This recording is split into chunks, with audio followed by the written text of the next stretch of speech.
ছাত্ৰ ছাত্ৰীসকল, আজি আমি ভ আখৰটো কেনেকৈ লিখে আমি তাক শিকিবৰ কাৰণে চেষ্টা কৰিম। গতিকে তোমালোকে মনোযোগেৰে চাবা আৰু মই কেনেধৰণে লিখিছোঁ সেইখিনি তোমালোকে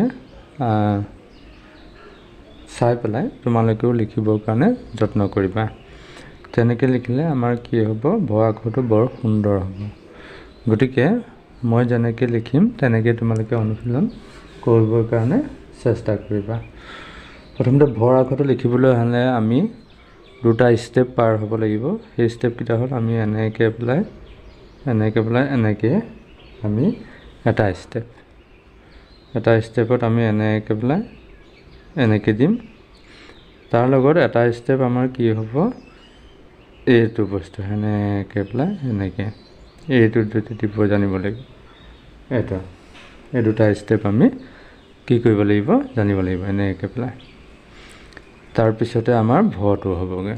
গতিকে ভটো হ'বলৈ হ'লে আমি কি কৰিম, এনেকৈ পেলাই এনেকৈ আনিম, আনি লৈ পিছত আমাৰ এইটো এনেকৈ দি দিম। তাৰপিছত এইটো মাত্ৰা, এইটো হ'ল ভ। গতিকে আমি 5 লাইনত আমি কেনেকৈ লিখিম চোৱা। প্ৰথম আমি কি কৰিম, এই দুই লাইনৰ পৰা আমাৰ লিখা হ'ব আখৰ। গতিকে আমি কি কৰিম চোৱা, আমি প্ৰথম কি কৰিম, মাত্ৰাডাল আমি টানিম, টানি লৈ আমি কি কৰিম, এইখিনিৰ পৰা এনেকৈ পেলাই দি পেলাই আমি এইখিনিলৈ নিম। সম্পূৰ্ণ আমি এই যে য'ৰ পৰা আৰম্ভ কৰিছিলোঁ সিমানলৈ নিনিম। এইটো তোমালোকে মনত ৰাখিবা। এইটো নিম, দি লৈ পেলাই এইটো এনেকৈ আনি পেলাই আমি এনেকৈ থৈ দিম। এইটো ভ হ'ব এইটো। গতিকে আকৌ আমি এটা লিখিম, এনেকৈ দিলোঁ, দি লৈ এইখিনিৰ পৰা এনেকৈ দি পেলাই আমি এইখিনিলৈকে নিলোঁ, নি লৈ এইখিনি এনেকৈ পেলাই লৈ আহিলোঁ।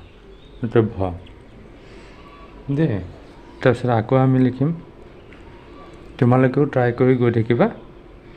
এনেকৈ পেলাই লিখি পেলাই আমি এনেকৈ আনিলোঁ, আনি লৈ পেলাই এইটো এনেকৈ গৈ থাকিম। হ'ব, কেনেকৈ লিখিম আকৌ চোৱা, এনেকৈ পেলাই দিলোঁ, দি লৈ পেলাই আমি এনেকৈ পেলাই আনি পেলাই এনেকৈ দিলোঁ, দি লৈ এইটো হ'ল, এইটো হ'ল ভ। গতিকে এনেধৰণে তোমালোকে ভকেইটা লিখিবা।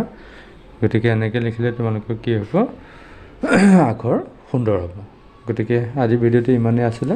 পৰৱৰ্তী সময়ত আৰু বেলেগ আখৰ কেনেকৈ লিখিব লাগে তাৰ ওপৰতে ভিডিঅ' লৈ আহিম। গতিকে তোমালোকে চেনেলটো চাই থাকিবা, আৰু যদি চেনেলটো প্ৰথম আহিছা তেতিয়াহ'লে চেনেলটো ছাবস্ক্ৰাইব কৰি ল'বলৈ একেবাৰে নাপাহৰিবা। ধন্যবাদ।